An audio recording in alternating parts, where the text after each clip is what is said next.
জ্যোতিষশাস্ত্র মতে আজকের গ্রহদের অবস্থান। চন্দ্র অবস্থান করবে মকর রাশিতে উত্তর আষাঢ়া নক্ষত্রে।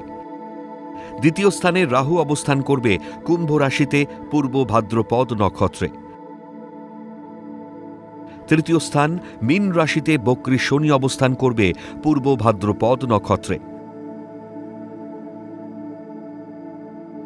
সপ্তম স্থান কর্কট রাশিতে বৃহস্পতি অবস্থান করবে পুনর্বসু নক্ষত্রে।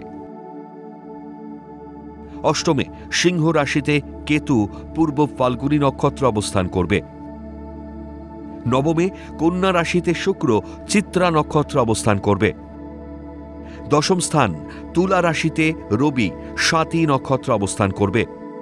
একাদশ স্থানে বুধ অনুরাধা নক্ষত্র অবস্থান করবে ও মঙ্গল অবস্থান করবে বিশাখা নক্ষত্রে।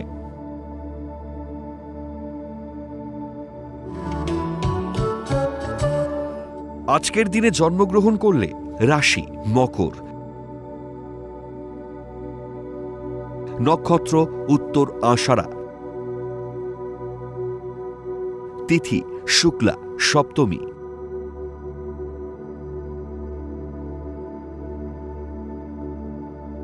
গণ নর।